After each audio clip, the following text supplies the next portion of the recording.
Ada makhluk Tuhan tuh yang disebut malaikat, diciptakan dari cahaya, immaterial, dan karena itu tidak perlu material.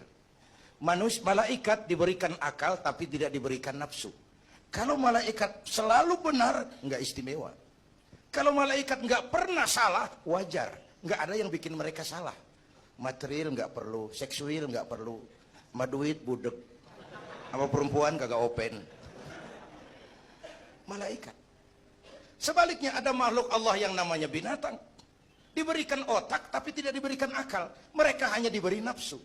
Sapi kalau dia ngelihat rumput, nggak usah nanya ini rumput halal apa haram. Nggak usah. Ayam jago kalau sudah datang syahwatnya, nggak usah nengok ini banyak orang apa enggak. Nggak usah. Dan itu wajar binatang. Nah yang ketiga kita manusia, makhluk paling kompleks. Diberi akal, diberi nafsu. Tiap hari sejak bangun tidur sampai tidur kembali terjadi pergolakan perjuangan antara bisikan akal dan nafsu. Kadang akal menang, kita naik. Jadi malaikat cuman potongannya manusia. Kadang nafsu menang, kita turun lebih kayak binatang, bahkan lebih rendah daripada binatang. Lebih buas daripada binatang. Buas-buasnya sapi, makanannya cuma rumput. Manusia kalau sudah buas itu aspal, kabel telepon, minumnya solar.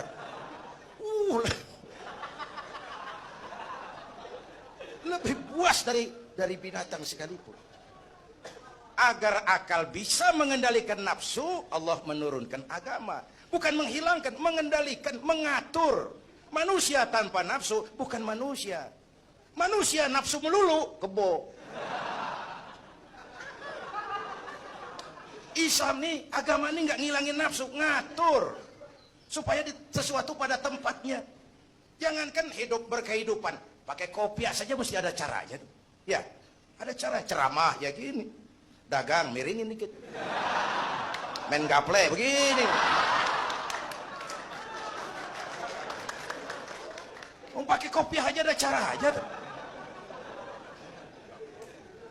Mengendalikan nafsu itu ditempatkan pada tempatnya, bukan menghilangkan nafsu. Laki-laki perlu perempuan, perempuan perlu laki-laki, itu nafsu. Islam ngatur lewat pintu yang disebut nikah. Maka dalam Islam jangankan orang biasa, kiainya boleh kawin. Bener, saya kalau kiai nggak boleh kawin saya pilih mundur. Saya. Berat, rontok rambut. Ngatur. Saudara-saudara hadirin yang saya hormati, jadi ternyata di sini bukan perjalanan terakhir. Bahkan ini harus jadi titik awal ke depan. Menata hari esok yang lebih pasti dan lebih baik.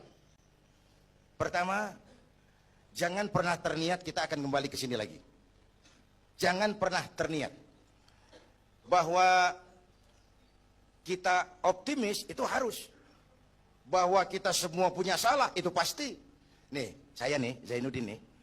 Kalau mengharap masuk surga pakai amal yang saya kerjakan sendiri, roman-romannya tipis harapan. Bener.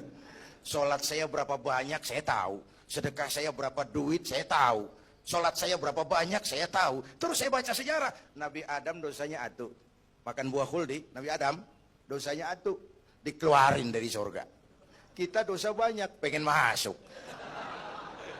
Kan kagak nyambung nih, gak nyetlek nih. Untung Allah itu bukan Tuhan pendendam. Allah itu ramah dan penuh rahmah. Manusia, dosamu banyak. Coba kau lihat rahmatku jauh lebih banyak. Manusia, dosamu besar. Lihat ampunanku jauh lebih besar.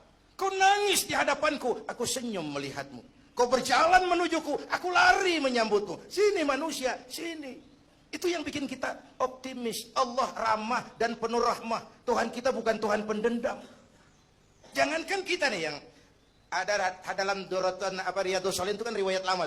Ada mbahnya bajingan. Tengik lagi. Ini pernah membunuh 99 manusia. 99 orang dibunuh. Bayangin. Satu hari datang hidayah. Datang hidayah. Ada keinginan taubat kembali. Berangkat dia. Cari ustadz mau menyatakan taubat. Yang ditemuin ustadz belum tapi matang. Masih mengkel. Assalamualaikum Ustaz. Salam. Kenapa? Ustaz, saya mau nanya. Apa? Saya mau taubat. Bisa nggak sih? Emang dosa ente apa?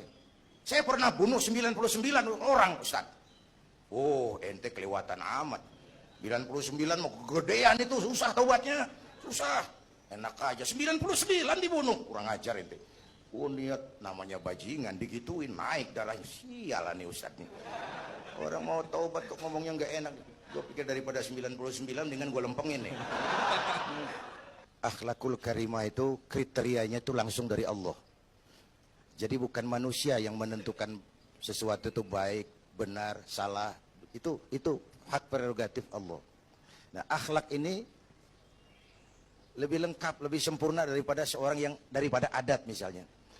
Anak muda yang lewat di depan orang tua membungkukkan badan, itu dianggap sudah cukup beradat. Tapi belum tentu berakhlak. Niatnya apa dia bungkukin badan? Ngelihat kaki-kaki udah bongkok. Tergantung niatnya itu. Secara adat dia sudah beradat, tapi belum tentu berakhlak. Bergantung motivasinya. Oleh sebab itu dalam Islam, akhlak itu 3. Pertama, akhlak kepada Tuhan. Ini yang terpenting dan ini pondasi. Akhlak kepada Tuhan itu intinya 2. Jangan menyekutukannya dengan sesuatu pun. Jangan menyembah kecuali hanya kepadanya. Itu. Berakhlak apa tidak kita kepada Tuhan? Kelihatan dari 2 ini. Jangan menyekutukannya dengan sesuatu, jangan menyembah kecuali hanya kepadanya. Itu sumber nilai akhlak. Jangan menyekutukan Tuhan dengan terang-terangan atau remeng-remeng. Kadang-kadang kita terang-terangan enggak, remeng-remeng kejebak. Gue entak pakai cincin ini nih, tuh, cincin dah. Gue entak pakai cincin ini nih. Jangan anak perawan, nenek-nenek lihat gue lemes. Nenek-nenek ya lemes. Nah, jangan menyembah kecuali hanya kepadanya. 1. Yang kedua, akhlak kepada sesama. Baik sesama muslim, non-muslim, dan seterusnya. Yang ketiga, akhlak kepada lingkungan. Ini sama pohon ini kan kita harus berakhlak. Sama air kita harus berakhlak. Satu saat kampung saya banjir. Saya ngomong sama engkong saya. Kong banjir kong. Kata engkong saya, biarin. Bukan salah air. Habis, salah lo. Salah kita bagaimana? Lo tempat air lo tempatin. Yang punya tempat datang dia kagak ngerti. Ini tempat gua di sini nggak beda lo. Banjir. Artinya apa? Di Jakarta ini kita nggak ngasih tempat buat air. Pantas dong dia ngayap kemana-mana.